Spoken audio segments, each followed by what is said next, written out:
పూర్వ ప్రాప్తి అంటే పూర్వ రాక్షస గుణాన్ని ఇస్తాడు. కాకపోతే ఆ యొక్క రాక్షసికి తిరిగి అద్వైతాన్ని తన యొక్క మనసే వచ్చినప్పటికీ ఆత్మ పరిజ్ఞత పొందడం జరుగుతుంటుంది. మనిషి ఎప్పుడైతే ఆత్మ పరిపక్వత పొందగలుగుతాడో తన యొక్క జీవితం అనేది ససంపూర్ణంగా అవుతూ ఉంటుంది అని చెప్పి శంకర భగవత్పాదులు వారు చెప్తారు.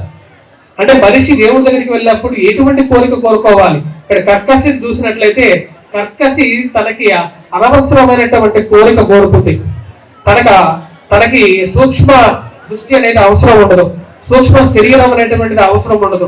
తను ఎటువంటి కోరిక కావాలి, తనకు అటువంటి కోరికనే కోరుకోవాలి. మన శరీరం ఎంత ఉందో మనం ధరించేటువంటి వస్త్రం కూడా అటువంటి వస్త్రమే అయి ఉండాలి. అంతేగాని దానికన్నా పెద్దగా అవ్వకూడదు, దానికన్నా చిన్నది కూడా అవ్వకూడదు. అందుకనే శాస్త్రం ఏం చెప్తుందంటే డబ్బు ఉండాలి. డబ్బు ఎంత ఉండాలి అనే దానికి కూడా శాస్త్రంలో ఒక నిర్వచనం ఉంది. శాస్త్రం ఏం చెప్తుంది, డబ్బు ఎంత ఉండాలంటే మన కాళ్ళ చెప్పులంతా డబ్బు ఉండాలి. మన కాళ్ళ చెప్పులు మనకన్నా పెద్ద సైజు మన కాళ్ళకి పై వేసుకుని కింద పడిపోతాం. అదే విధంగా చిన్న చెప్పు వేసుకుంటే మనకు కాళ్ళన్నీ ఎండకి మటమట మాడిపోతుంటాయి, కాళ్ళకి గుచ్చుకుంటూ కూడా ఉంటాయి. కాబట్టి డబ్బు అనేది కూడా ఎప్పుడైనా సరే మనం కావలసినటువంటి డబ్బు సంపాదించగాలి. అధికమైనటువంటి డబ్బుతో అందులో సుఖాన్ని ప్రాప్తించడం, సుఖాన్ని పొందాలని చెప్పి అనుకోవటం కర్కసికి పొందినటువంటి ఒక గుణమే తప్ప అది అంతకన్నా ఇదేం ఉండదు. ఎందుకంటే శరీరానికి తినడానికి కావలసినటువంటిది చిన్న శరీరమే, చిన్న శరీరం కావలసినటువంటివి కావాల్సినటువంటివి ఉంటాయి. అదే విధంగా వచ్చినప్పటికీ కానీ మనిషి ఎందుకని ఇటువంటి లోహమోహాలకి ఎలా ఎందుకు లోనవుతుంటాడు అని చెప్పి ఒక రోజు వశిష్ఠుడు బ్రహ్మదేవుడు అడుగుతాడు అన్నమాట. ఎందుకంటే సాక్షాత్తు బ్రహ్మ పుత్రుడు అనేటువంటి వశిష్ఠుడు బ్రహ్మను అడుగుతాడు, స్వామి ఎందుకని ఇక మనిషి ఎందుకని ఈ లోహమోహాలకి లోనవుతూ ఉంటాడు అంటే అప్పుడు బ్రహ్మ ఈ విధంగా చెప్తాడు, ఒకానొక సమయంలో నేను కూడా ఒక విచిత్రమైనటువంటి మనిషిని భూమండలంలో చూడటం జరిగింది. ఆ యొక్క భూమండలంలో చూసినటువంటి మనిషి చాలా ఎత్తుగాను పెద్ద శిరస్సుతోను మరియు అదేవిధంగా పెద్ద పెద్ద పాదాలతోనూ అటు ఇటు పరిగెడుతూ ఉన్నాడు. ఇదే దేనికోసం పరిగెడుతున్నాడో నాకు అర్థం కానటువంటి పరిస్థితి ఉంది. తను ఒకవైపు నుంచి ముళ్ళ కంచెలలో ఇరుక్కుపోయినటువంటి తన యొక్క శరీరం, తన శరీరానికి ముళ్ళ కంచెలు అన్ని చుట్టుకున్నాయి. ఆ యొక్క ముళ్ళ కంచెల నుంచి విముక్తుడై పరిగెడుతూ వచ్చి ఒక బావిలో పడిపోయాడు. ఆ బావిలో నుంచి అతి కష్టం మీద పైకి లేచాడు. ఆ కష్టం మీద పైకి లేచినటువంటి ఆ బావిలో నుంచి పైకి లేచినటువంటి ఆ యొక్క మనిషి అక్కడి నుంచి తన యొక్క వీపు మీద బండరాళ్లతో కొట్టుకుంటూ ఒక పున్నమి వెన్నెల కురుస్తున్నటువంటి ఒక అరటి తోటలోకి ప్రవేశించాడు. సరే ఆ పున్నమి వెన్నెల కురుస్తున్నటువంటి అరటి తోటలో సరిగా ఉన్నాడా అంటే ఆ యొక్క అరటి తోటలో కూడా లేడు. మరి ఆ యొక్క అరటి తోటలో కూడా మళ్ళీ తన యొక్క వీపు మీద బండలతో బాదుకుంటూ పరిగెత్తుకుంటూ వచ్చి మళ్ళీ ఆ బావిలో పడిపోయాడు. మళ్ళీ ఆ బావిలో నుంచి అది కష్టం మీద పైకి లేచి మళ్ళీ ముళ్ళ చెట్ల వైపు పరిగెత్తాడు. మళ్ళీ శరీరాలన్నిటికీ గాయాలయ్యాయి. మళ్ళీ ఆ యొక్క శరీరాలకు గాయాలు అయినప్పటికీ కూడా ఆ ముళ్ళ చెట్లతోనే నివసిస్తూ మళ్ళీ ఆ ముళ్ళ చెట్లతో పరిగెత్తుకుంటూ వచ్చి ఈ బావిలో పడి మళ్ళీ బావిలో నుంచి లేచి ఈ యొక్క అరటి తోపులో పున్నమి వెన్నెలలోకి పరిగెత్తాడు. అంటే మనిషి యొక్క చిత్త చాంచల్యం ఏమిటంటే మనిషి చుట్టూ ఉండేటువంటి కష్టాలన్నీ గమనిస్తూ ఉంటాడు. ఆ ముళ్ళ పదల్లాగా ఆ ముళ్ళు గుచ్చుకుంటూ ఉన్నా సరే మనకు ఎవరో అన్యాయం చేశాము, మనకు భగవంతుడిని కొంతమంది భగవంతుడిని కూడా దూషిస్తూ ఉంటారు. అదే నాకు భగవంతుడు అది ఇవ్వలేదు ఇది ఇవ్వలేదు, నాకు అది ఇవ్వాలి ఇది ఇవ్వాలి అని చెప్పి విపరీతమైనటువంటి కోరికలు కూడా కోరుకుంటూ ఉంటారు. మనిషి యొక్క జీవితం అనేది ఆ విధంగా ఉంటుందన్నమాట. మనిషి ఆ ముళ్ళులాగా వచ్చినప్పటికీ తనకి కష్టాలు గుచ్చుకుంటూ ఉన్నా సరే మరియు అదేవిధంగా అటు పక్క నుంచి పరిగెత్తుకుంటూ వచ్చేసి అధపాతాళంలో పడిపోతాడు. అంటే ఎన్నో కష్టాల లోపలికి సుడిగుండాలకు పడిపోతాడు. మరి ఆ సుడిగుండాల్లో నుంచి ఎంతో కష్టపడి పైకి లేస్తాడు. మళ్ళీ ఆ యొక్క వెన్నెల కురిచేటువంటి ఆ యొక్క అరటి తోటలో ఎంతో ప్రశాంతంగా ఉండేటువంటి అరటి తోటలో ప్రశాంతంగా ఉండొచ్చు కదా, అక్కడ కూడా ఉండడు. మళ్ళీ ఆ కోరికలో అనేటువంటి ఆ యొక్క బండలతో వీపు మీద బాదుకుంటూ మళ్ళీ పరిగెత్తుకుంటూ వచ్చి మళ్ళీ అధపాతాళంలోకి పడిపోతూ ఉంటాడు. ఏ కోరికలు అయితే మనిషికి నశింపజేయగలుగుతాయో అటువంటి కోరికలు అయితే మనిషికి అవసరం లేదు. అదే మనకు ఈశ్వర లింగం చెప్పేది అదే అన్నమాట. మనకు మిగతా దేవీ దేవతలు ఎవరైతే ఉన్నారో సాక్షాత్తు శివానంద లహరిలో శంకరులు ఏమని చెప్తారంటే, మిగతా దేవి దేవతలు ఎవరైతే ఉన్నారో వారందరూ కూడా వచ్చినప్పటికీ ఎడారిలో కనపడేటువంటి, ఎడారిలో ఎలాగైతే మనకు ఓయాసిస్ లాగా నీరు కనపడుతూ ఉంటుందో అటువంటి దేవి దేవతలు. అంటే వారికి మనకు పూర్తిగా వచ్చినప్పటికీ జ్ఞాన మార్గంలోకి తీసుకెళ్ళలేరు. వారు మనకు ఎటువంటి కోరికలు తీర్చగలుగుతారు అంటే మళ్ళీ తిరిగి ఒక సంసార చక్రంలోకి మళ్ళీ లాగి మళ్ళీ అదే విధంగా వచ్చినప్పటికీ మనకు ధనాన్ని ఇచ్చి మన కుటుంబాన్ని మళ్ళీ విపరీతమైనటువంటి కోరిక వలయంలోకి తిప్పుతూ ఉంటారు. కానీ మనకు జ్ఞానాన్ని ఇవ్వగలిగినటువంటి వాడు ఒకడే. అందుకనే వచ్చినప్పటికీ మిగతా దేవి దేవతలందరూ కూడా వచ్చినప్పటికీ సాక్షాత్తు మనం పూజించేటువంటిది ఈశ్వరారాధననే చేయగలుగుతారు. స్వామి వారికి మొత్తం 36 గుణాలు మనిషిలో ఉండాలి. ఒక మనిషి పరిపూర్ణం చెందాలి అంటే ఎన్ని గుణాలు ఉండాలి? 36 గుణాలు ఉండాలి. అందుకనే మనకు జీవితంలో వచ్చినప్పటికీ వధూవర గుణమాలిక చక్రం అని చెప్పి ఒకటి వేస్తారు. దానిలో వివాహ పొంతన చేస్తారన్నమాట.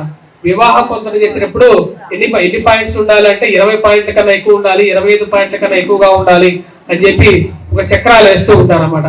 కానీ ఆ యొక్క చక్రాలు కూడా ఎలా వచ్చాయి అంటే వచ్చినప్పటికీ స్వామివారిలో 18 బిందువులు, అమ్మవారిలో 18 గుణాలు కలిస్తే మనకు 36 గణాలు అయ్యాయి అనమాట. అంటే 18 గణాల కన్నా ఎక్కువగా ఉన్నప్పుడు శివపార్వతులు ఇద్దరు కలిసి మనకు ఒకే మనిషిలో జీవించగలుగుతారు. అదే శివరహస్యం. అంటే మనిషి పురుషార్థం పొందినటువంటి మనిషి పరిపూర్ణ అవ్వగలుగుతాడు. అది నువ్వు వానప్రస్థాశ్రమమైనప్పటికీ కూడా బ్రహ్మచర్యం తీసుకున్నా సరే, మరియు అదే విధంగా వచ్చినప్పటికీ వైరాగ్యంలో సన్యాస తీసుకున్నా సరే కూడా వచ్చినప్పటికీ మనకు ఈ యొక్క మనిషి వైరాగ్యాన్ని పొందాలి అంటే ముఖ్యంగా ఆత్మజ్ఞాన ప్రాప్తి అనేది పొందగలగాలి. ఇదే విధంగా వచ్చినప్పటికీ అర్ధనారీశ్వర స్వరూపంగా మనకు స్వామివారు ఉంటారు. మనకు వెనకాల కనపడుతున్నటువంటి స్వామివారి యొక్క రూపంలో వచ్చినప్పటికీ ఇక్కడ నటరాజ స్వరూపం కూడా వచ్చినప్పటికీ స్వామివారి స్వరూపమే. నటరాజ స్వరూపం మొదటిసారిగా వచ్చినప్పటికీ స్వామివారు ఎవరిని మెప్పించడానికి చేశారంటే సతీ వియోగం తర్వాత పార్వతిని తిరిగి పొందడం కోసం అమ్మవారు చెప్తారు, నేను నిన్ను వివాహం అయితే చేసుకుంటాను కానీ ముందుగా నా తండ్రిని మెప్పించమని చెప్తారు అన్నమాట. అప్పుడు స్వామివారు వెళ్ళి హిమత్ పర్వతం ముందు గృహం మీద నుంచొని భిక్షాందేహి అని అడుగుతారు. ఏ భిక్ష కావాలంటే కన్యా భిక్ష, అంటే నాకు వివాహం చేయమని చెప్పి అడుగుతారు అన్నమాట. మరియు అదే విధంగా స్వామివారు అక్కడ విచిత్రమైనటువంటి నాట్యాన్ని ఇవ్వగలుగుతారు. ఇందా చెప్పినటువంటి పంచదారలో వచ్చినప్పటికీ చంద్రుడు కూడా ఒక దారుగా ఇక్కడ నివసిస్తూ ఉంటాడు. చంద్ర స్వరూపం అనేటువంటిది ఇక్కడ ముగ్గురికి ఉంటుంది. ఎవరెవరికి అంటే వచ్చినప్పటికీ ఈశ్వరుడు చంద్రాన్ని ధరిస్తాడు, అదే విధంగా అమ్మవారు కూడా చంద్రుడిని ధరిస్తారు, అదే విధంగా వినాయకుడు కూడా చంద్రుడిని ధరిస్తాడు అన్నమాట. 64 కళల్లో వచ్చినప్పటికీ 64 కళలకి కూడా వచ్చినప్పటికీ స్వామివారి దగ్గరే ఉన్నాయి. అందుకనే వచ్చినప్పటికీ నాట్యానికి స్వామివారు గురువుగా ఉన్నారు. అంటే ఈ నాట్యం కూడా వచ్చినప్పటికీ మొదటిసారిగా చేయటం జరిగింది కూడా వచ్చినప్పటికీ అమ్మవారిని మెప్పించడం కోసమే జరిగింది. అందుకని మనకు చిదంబరంలో వచ్చినప్పటికీ ఎక్కడైతే సువర్ణ మండపం ఉంటుందో సువర్ణ మండపాల్లో ఒక ఖాళీ ప్రదేశం ఉంటుంది. ఆ ఖాళీ ప్రదేశాల్లో అమ్మవారిని మెప్పించడం కోసం స్వామివారు అక్కడ నృత్యం చేస్తూ ఉంటారు. ఆ ఖాళీ ప్రదేశంలో ప్రతినిత్యం అక్కడే చేస్తూ ఉంటారు. మనం చూసినట్లయితే స్వామివారు ఇక్కడ చూడండి మనకు వచ్చినప్పటికీ ఇక్కడ చూసినట్లయితే స్వామివారు జటాజూటాలు పంచభూతాలకి స్వరూపాలుగా ఉంటాయి అన్నమాట. జటాజూటాలు పంచస్వరూపాలుగా, పంచేంద్రియాలుగా, మరియు అదేవిధంగా వచ్చినప్పటికీ పంచేంద్రియాలకి ప్రతిరూపాలుగా ఉంటాయి. అదేవిధంగా స్వామివారి చేతిలో ఒక చేతిలో ఢమరకం వచ్చినప్పటికీ నిర్లిప్తతలో పారదోలుతూ ఉంటుంది అన్నమాట. నిర్లిప్తతను పారదోలుతూ ఉంటుంది. అదేవిధంగా ఒక చేతిలో బడవాగ్ని ఉంటుంది. స్వామివారి చేతిలో బడవాగ్ని అగ్నిని పెట్టుకొని ఉంటారు స్వామివారు. అదే విధంగా వచ్చినప్పటికీ తను ధరించినటువంటి శరీరం మీద వచ్చేటప్పటికీ పులి చర్మాన్ని వ్యాఘ్రాన్ని ధరించుంటారు, వ్యాఘ్ర చర్మాన్ని ధరించుంటారు స్వామివారు. వ్యాఘ్ర స్వరూపం అంటే వ్యాఘ్రాన్ని వచ్చినప్పటికీ అన్నిటికీ భయాందోళనకి గురి కావద్దు, నేను అభయాన్ని ఇవ్వగలుగుతాను అనేటువంటి స్వరూపాన్ని ఇవ్వగలుగుతారు. స్వామివారికి ఒక పాదం వచ్చినప్పటికీ అపస్మారక భూతం మీద, ఒక పాదం వచ్చినప్పటికీ ఉచ్చ పాదం మీద ఉంటుంది. మీరు చిదంబర దేవాలయంకి వెళ్ళినట్లయితే ఉచ్చ పాదాన్ని పూజిస్తూ ఉంటారు అందరూ. ఎందుకంటే మనస్సు ఎప్పుడు సరే ఉచ్చ స్థితిని అందుకోవాలి. అందుకని గాయత్రి మంత్రంలో ఏమని ఉంటుందంటే భువః అంటే భూమి మీద, అంతరిక్షం మీద, స్వర్గం మీద. అంటే నీ మనస్సు ఇప్పుడు ఎలా ఉండాలి, నీ యొక్క మనస్సు అదే విధంగా ఆత్మ అనేది ఎలా చేరాలి అంటే భూమండలం మీద నుంచి అంతరిక్షం మీదకి చేరి నీ యొక్క మనస్సు దాని తర్వాత వచ్చినప్పటికీ స్వర్గ ప్రాప్తికి పొందాలి. అదే విధంగా అన్నమాట. అటువంటి గొప్ప మంత్రం అంటే గాయత్రి మంత్రం. అదే విధంగా ఇక్కడ నటరాజ స్వామి యొక్క ఒక పాదం వచ్చినప్పటికీ ఉచ్చ పాదాన్ని పూజిస్తూ ఉంటారు. ఉచ్చ పాదాన్ని ఎందుకు పూజిస్తారంటే నీకు మనస్సు కూడా వచ్చినప్పటికీ అంతఃకరణ శుద్ధితో ఉచ్చమైనటువంటి స్థితికి చేరాలి. అదే విధంగా స్వామి వారికి అపస్మారక భూతాన్ని ఒక కాలు మీద ఒక కాలు తొక్కి పెట్టారన్నమాట. అపస్మారక భూతం. ఈ అపస్మారక భూతం ఏం చేస్తుంటుంది అంటే వచ్చినప్పటికీ మనిషిలో నిర్లిప్తతను అదే విధంగా పంచేంద్రియాల మీద వ్యామోహాన్ని కలిగిస్తూ ఉంటుంది. అంటే సర్వ సుఖాలు అనుభవించడానికి పంచేంద్రియాలు ఎప్పుడు లాగుతూ ఉంటాయన్నమాట. అంటే ఈ సుఖాన్ని అనుభవించాలి, లేకుండా ఉంటే ఇటువంటి రుచికరమైనటువంటి పదార్థాలు తినాలి. కానీ ఇప్పుడు కూడా మీరు చూడండి, ఇప్పుడు కూడా డాక్టర్లు ఏం చెప్తారు, రుచికరమైనటువంటి పదార్థాలు తినద్దని చెప్తున్నారు. ఇది తినద్దు, అది తినద్దు, మీరు అవి మానేయండి, ఇవి మానేయండి. ఎందుకు చెప్తున్నారు? రుచికరమైనటువంటి పదార్థం అనేటువంటిది శరీరానికి అదే విధంగా మనస్సుకి అన్నిటికీ కూడా దూరంగా ఉండమని చెప్పి శాస్త్రం కూడా అదే చెప్తూ ఉన్నది. వీటన్నిటికీ దూరంగా ఉండమని చెప్తుంది.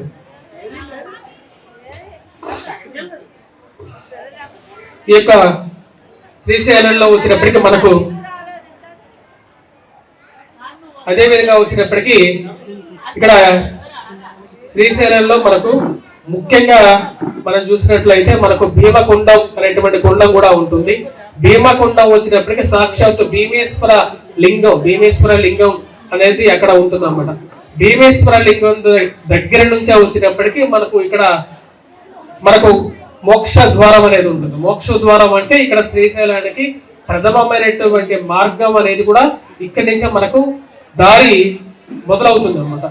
అదే విధంగా వచ్చినప్పటికీ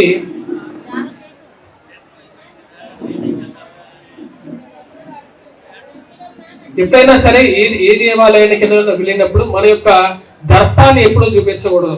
దర్పాన్ని చూపించినట్లయితే శివుడికి అసలు ఇష్టం ఉన్నటువంటిది ఏంటంటే నీ యొక్క ధనాన్ని అదే విధంగా వచ్చినప్పటికీ నీ యొక్క పేరు ప్రఖ్యాతుల్ని దేవుడు ముందు చూపించడానికి అసలు. ఎందుకంటే స్వామివారు సాక్షాత్తు వైరాగ్య స్వరూపుడైనటువంటి స్వామివారు ఎప్పుడైనా సరే నీ యొక్క దర్పాన్ని అదే విధంగా నీ యొక్క గొప్పతనాన్ని ఎప్పుడు కోరుకోరు. ఎంత నిరాడంబరమైనటువంటి జీవితాన్ని నువ్వు ఇవ్వగలుగుతావో. అందుకని శంకర భగవత్పాదులు ఏమంటారంటే నేను అందరికన్నా నాకు ఈ యొక్క చతుర్వేదాలు తెలియదు, అదే విధంగా వచ్చినప్పటికీ నాకు తక్క భావన తెలియదు, అదే విధంగా వచ్చినప్పటికీ నాకు జ్యోతిష్య చతుర్షష్ట విద్యలు కూడా తెలియదు, నాకు ఎటువంటి విద్య కూడా తెలియదయ్యా శివయ్యా, కాబట్టి నన్నే ముందు నువ్వుగా ఉద్ధరించాలి అని చెప్పాలి. స్వామివారికి శివానంద లహరిలో స్వామివారికి ఏమని చెప్తారంటే నాకు ఎటువంటి విద్య లేదు, నాకు నీ గురించి తర్కం చెప్పలేదు, నీ గురించి నాకు చదువు చెప్పడానికి, నీ గురించి చదవడానికి నాకు ఆ యొక్క పురాణ ఇతిహాసాలు చదవడానికి చదువు కూడా రాదు, కాబట్టి ఇవన్నీ ఏమీ తెలియదు, కాబట్టి నేను అంతకన్నా తక్కువలో ఉన్నాను, కాబట్టి ముందు వారందరికన్నా కాదు నన్నే నువ్వు ముందుగా ఉద్ధరించాలి అని చెప్పాలి. అంతేగాని మన యొక్క ఆడంబరాలు అదే విధంగా మన యొక్క శక్తిని స్వయంవారి ముందు ప్రదర్శించకూడదు. ఒకానొక సమయంలో జ్ఞాన సంబంధుడు చాలా అంటే సాక్షాత్తు ఈశ్వర స్వరూపుడు జ్ఞాన సంబంధియాడు అరుణాచల ప్రయాణం వెళ్తారు. అరుణాచల ప్రయాణమే కాదు సాక్షాత్తు జ్ఞాన సంబంధియారు శ్రీశైలానికి కూడా రావడం జరిగింది. ఆ వచ్చేటువంటి మార్గంలో ఆయనకి రాజువారు ఇచ్చినటువంటి పల్లకిలో ఊరేగుతూ వస్తారన్నమాట. శివుడికి ఎవరైనా సరే కూడా ఇటువంటి తన యొక్క భక్తులు నిరాడంబరంగా రావడమే ఇష్టంగా ఉంటుంది అన్నమాట. అంటే ఏదైనా ఒక కష్టం కలిగినట్లయితే భగవంతుడు మనిషికి ఎందుకు ఒక కష్టాన్ని కలిగిస్తాడు. ఇందాక చెప్పినటువంటి వృత్తాంతాల్లో కూడా మనిషి తన కోరికలతో వలయంగా మార్చుకొని తనే కోరికల్లో ఇరుక్కుంటున్నాడు, కానీ సాక్షాత్తు ఈశ్వరుడు మీకు కష్టాలు ఎప్పుడు ఇవ్వడు. కానీ సాక్షాత్తు అందరూ ఏం చేస్తారంటే భగవంతుడిని దూషిస్తూ ఉంటారు అనమాట. నువ్వే నాకు కష్టాలు ఇచ్చావని చెప్పి భగవంతుడిని కూడా దూషించేటువంటి వారు ఉంటారు. కానీ భగవంత్ దూషణ అనేది ఇంకా కష్టసాధ్యమైనటువంటి కష్టాలను కూడా ఇవ్వగలుగుతుంది.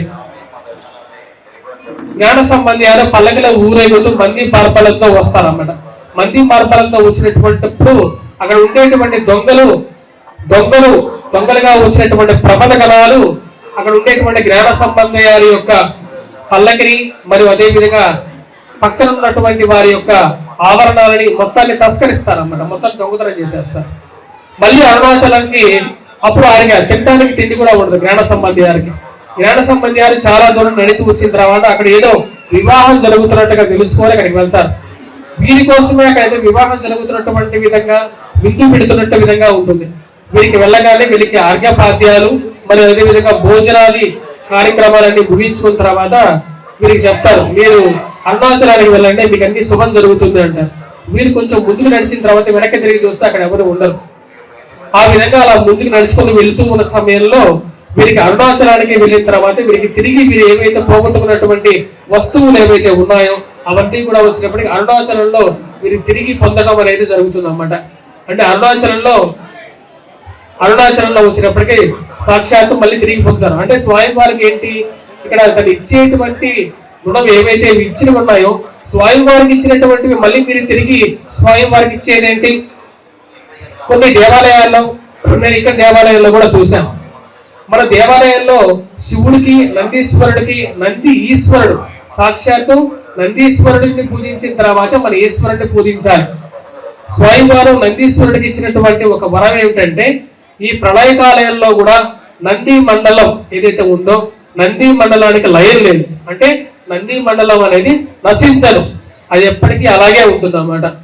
అంటే ఎందుకంటే భక్తుడికి ఇచ్చినటువంటి వరం ఎటువంటిదంటే సాక్షాత్తు లయకారుడైనటువంటి ఈశ్వరుడు లయం చేయగలిగినటువంటి వాడు మళ్ళీ తిరిగి పునర్జీవితం చేయగలిగినటువంటి వాడు. కాబట్టి తన యొక్క వాహనమైనటువంటి నందీశ్వరుడికి నంది మండలంలో ఎవరైతే నివసిస్తారో ఆ యొక్క సమయంలో వారికి ఆ యొక్క నంది మండలానికి కూడా ఎటువంటి ఆపద కలిగించదని చెప్పి చెప్తారు. చాలా మంది దేవాలయంలో ప్రవేశించేటువంటి సమయంలో ఈశ్వరుడికి అదే విధంగా విగ్రహాలకి ఏదో అవన్నీ ఆ ఉన్నటువంటి విగ్రహాలు ఏదో భిక్షం అడుగుతున్నట్టుగా దేవాలయంలో డబ్బుని విసిరేస్తూ ఉంటారు. దేవాలయంలో దేవుడు మిమ్మల్ని భిక్ష అడుగుతున్నాడా? అందుకనే ఎప్పుడైనా సరే మీరు దేవాలయంలో మీరు ఇవ్వాలనుకున్నటువంటి ఏదైనా మంచి కార్యం గురించి మీరు ఇవ్వాలనుకున్నటువంటి డబ్బుని ఆ యొక్క ఉండిలో వేయి. అంతేగాని నేను శివాలయంలో సాక్షాత్తు శ్రీశైల దేవాలయంలో కూడా చూసింది ఏమిటి అంటే చాలా మంది దేవాలయంలో డబ్బులు విసిరేస్తున్నారు. దేవుడే మనకు డబ్బులు జీవించడానికి మార్గాన్ని చూపించి ఇచ్చాడు. మన దేవుడికి డబ్బుని ఆయన ముందు విసిరి వేయటం అనేది చాలా చాలా తప్పు. ఒకనొక సమయంలో ప్రహ్లాదుడు అంటే మనస్సుకి డబ్బు ఆహ్లాదాన్ని ఇస్తుందా లేకుండా ఉంటే మానసిక ప్రశాంతత ఆహ్లాదం ఇస్తుందా అనేటువంటి విషయాన్ని మనం గమనించినట్లయితే ఒకనొక సమయంలో ప్రహ్లాదుడు, ఎందుకంటే హిరణ్యకశిపుడు వధ తర్వాత ప్రహ్లాదుడు అన్ని భోగాలు అనుభవిస్తూ ఉంటాడు, రాజజీవితో ఉంటాడు. తను ప్రతిరోజు నివసించేటువంటిది అంటే రాజులు ఎటువంటి నివాసంలో నివసిస్తారు, వారు పడుకునేటువంటి పట్టు పరుపుల్లో నిద్రిస్తూ ఉంటారు. అలా నివసించేటువంటి సమయంలో ప్రహ్లాదుడికి ఎన్నో రోజులు నిద్ర పట్టదు. అలా నిద్ర పట్టినప్పుడు ఒకనొక సమయంలో తను రథం మీద వెళ్తూ అక్కడ దూరంగా వచ్చినప్పటికీ ఒక మునివరుడిని చూస్తాడు అనమాట. ఆ యొక్క మునివరుడు వచ్చినప్పటికీ ఎంతో ప్రశాంతంగా నేల మీద పడుకొని నిద్రిస్తూ ఉంటాడు. అప్పుడు ప్రహ్లాదుడు వెళ్ళి ఆ యొక్క మునివరుడిని అడుగుతాడు, స్వామి మీరు ధరించిందేమో కౌపీనం అంటే అంగవస్త్రం, కింద ఒక వస్త్రం ఉంది అంతే, మరి శరీరం మీద ఎటువంటి వస్త్రం కూడా లేదు, చేతిలో ఏమో ఒక దండం ఉంది, నేనేమో మహారాజుని, ప్రతిరోజు నేను పట్టు పరుపుల మీద పడుకొని నిద్రిస్తున్నాను, కానీ మీరేమో నేల మీద పడుకొని పట్టు పరుపుల మీద పడుకున్నట్టుగా భ్రాంతి పొందుతున్నారు, పట్టు పరుపుల మీద నాకేమో నిద్ర పట్టట్లేదు, మీకెందుకు నిద్ర పడుతుంది అంటే ఎందుకు సుఖాన్ని అనుభవిస్తున్నారని అడుగుతారు అన్నమాట. అప్పుడు అక్కడ యోగీంద్రుడైనటువంటి మునిమునుడు ఏం చెప్తున్నాడంటే మనిషికి ఆనందం అనేటువంటిది లయించేటువంటిది మనస్సులో ఉండేటువంటి ఆనందాన్ని ఎన్ని కోట్లు ఇచ్చినా సరే ఎన్ని వసతులు ఉన్నప్పటికీ కూడా అవి ఎప్పటికీ పరిపూర్ణం చేయలేవు. అందుకనే చాలా మంది ఎప్పుడు మనశ్శాంతి లేదు అంటారు అన్నమాట. యాక్చువల్గా మనశ్శాంతి ఎందుకు ఉండదు అంటే వారి మనస్సు చంచలత్వంగా ఉంది అనేటువంటి అర్థం అన్నమాట. మనస్సు చంచలంగా ఎందుకు ఉంటుంది అంటే మనస్సు కోరికల మీద వలయంలో ఉంది అన్నమాట.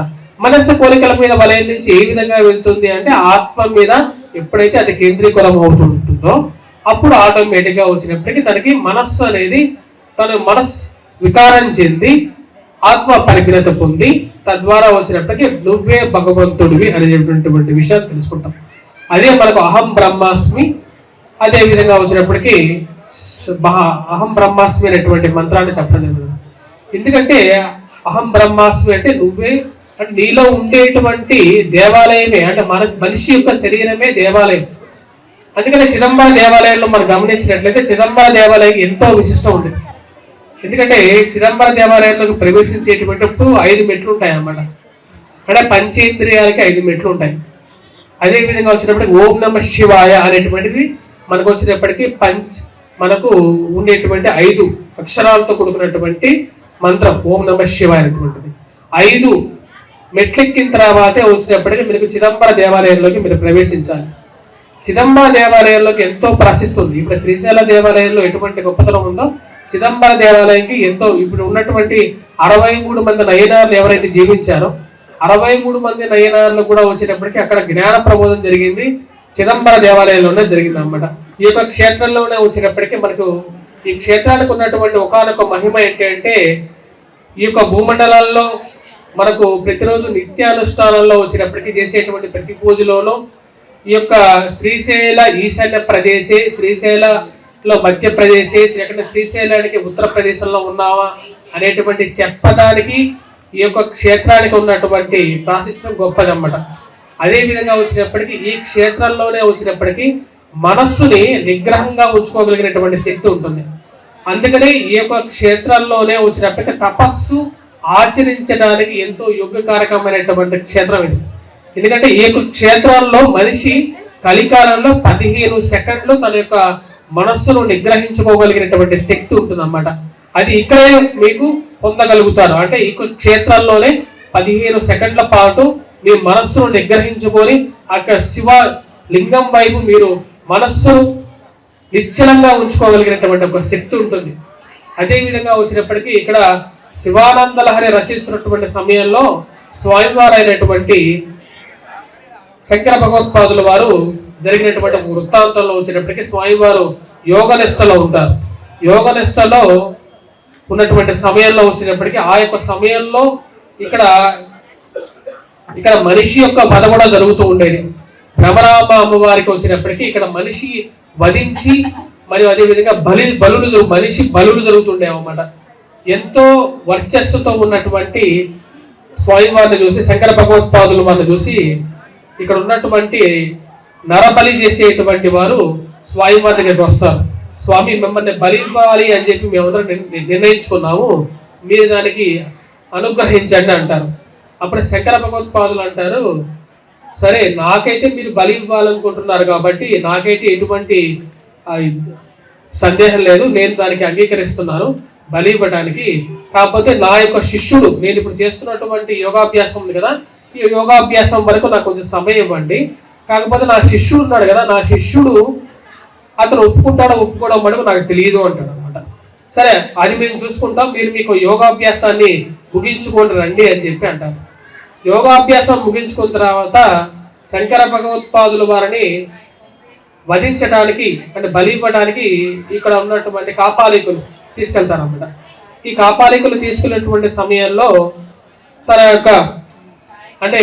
యొక్క శిష్యుడు అక్కడికి వెదులుతాడు అన్నమాట. శిష్యుడు కూడా యోగాభ్యాసంలో ఉంటారు. ఆయన కూడా పరిగెత్తుకుంటూ వచ్చేసేసి ఈ కాపాలికులు స్వామివారిని బలి ఇవ్వడానికి తీసుకెళ్తున్నారు అని చెప్పి తెలిసి మనసులో నరసింహస్వామిని తలుచుకుంటారు. ఆ నరసింహస్వామి అక్కడ ఉగ్ర రూపంలో నరసింహ అవతారంలో వచ్చేసి అక్కడ ఉన్నటువంటి కాపాలికులని వెంటాడతారు అన్నమాట. అంటే ఈ యొక్క క్షేత్రంలో ఎంత గొప్ప ప్రాశస్త్యం ఉంది అంటే ఈ క్షేత్రాల్లో వచ్చినప్పటికీ మనకు ఉన్నటువంటి ఎన్నో కష్టాలని దూరం చేయగలుగుతుంది. అదే విధంగా వచ్చినప్పటికీ తపస్సు చేయడానికి, జ్ఞాన మార్గాన్ని పొందడానికి ఎంతో ప్రసిద్ధి కలిగింది. ఇక్కడ ఉండేటువంటి ప్రతి వృక్షము కూడా వచ్చినప్పటికీ దేవతా వృక్షాలే. ఇక్కడ ముఖ్యంగా వచ్చినప్పటికీ ఇక్కడ ఉండేటువంటి బిల్వ చెట్టు, మహాబిల్వ చెట్లు ఉన్నాయన్నమాట, వృక్షాలు ఉన్నాయి ఇక్కడ.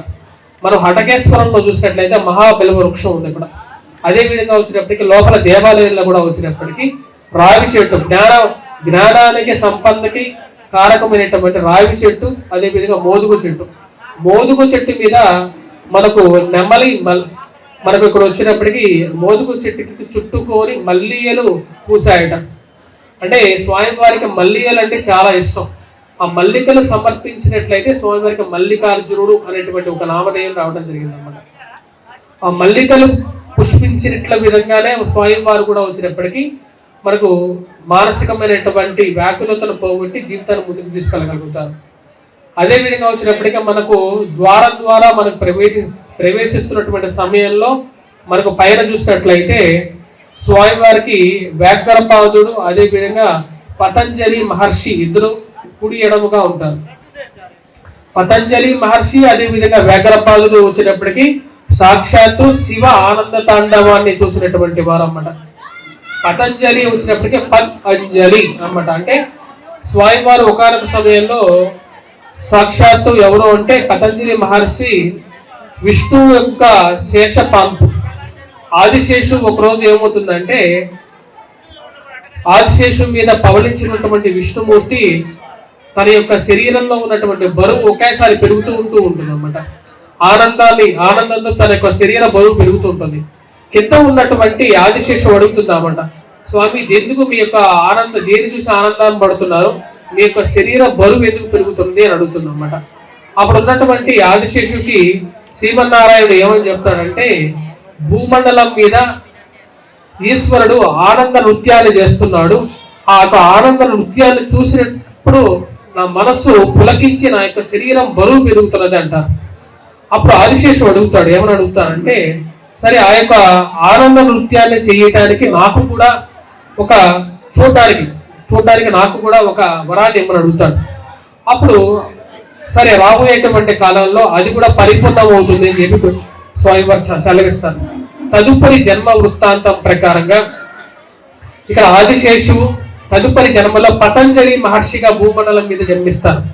పత్ అంజలి అంటే పతంజలి మహర్షి యొక్క తల్లిగారు ఆకాశంలో తర్పణాలు వదులుతున్నటువంటి సమయంలో సూర్య భగవానుడు ఆకాశం నుంచి తన యొక్క చేతుల్లో ఇక్కడ వచ్చినప్పటికీ ఆకాశం నుంచి ఎటువంటి గర్భ నుండి కాకుండా సద్యోజాతంగానే వచ్చినప్పటికీ ఇక్కడ అమ్మవారి చేతిలో జన్మిస్తారన్నమాట. అంటే అంజలి ఘటిస్తున్నటువంటి సమయంలో చేతిలో నుంచి పడినటువంటి స్వామివారిని కింద పడతారు. కింద పడినప్పుడు పతంజలి స్వామివారు పతంజలి స్వామివారు వచ్చినప్పటికీ సంస్కృత వ్యాకరణాన్ని రాశారు.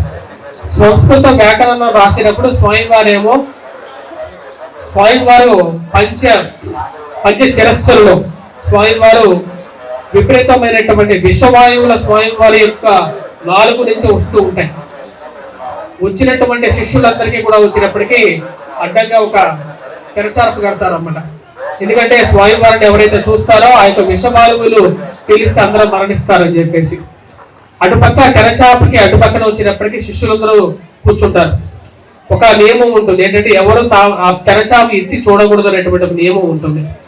అందరికీ సంస్కృత భాష్యాన్ని చెప్తూ ఉంటారు. ఆ చివరిగా వచ్చినప్పటికీ ఒక శిష్యుడు రావడం జరుగుతుంటుంది అన్నమాట. ఆ చివరిగా వచ్చినటువంటి శిష్యుడు ఎప్పుడైతే లోపలికి ప్రవేశిస్తాడో అంతకుముందు ఒక శిష్యుడు లేదు, మధ్యలో ఉన్నటువంటి తెరచాపని పైకెత్తుతాడు. అటు పక్క నుంచి ఇటు పక్క విషవాయువులు రావటం ద్వారా అక్కడ ఉన్నటువంటి శిష్యులందరూ మరణిస్తారు. ఇక్కడ మిగిలినటువంటి వాడు ఒక్కరు మిగులుతారన్నమాట.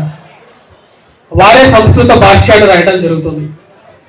తర్వాత కాలంలో వచ్చినప్పటికీ వ్యాఘ్రపాదులు కాళ్ళు వచ్చినప్పటికీ వ్యాఘ్ర రూపంలో ఉంటాయి. అంటే వ్యాఘ్రము అంటే పులి రూపంలో ఉంటాయి అన్నమాట.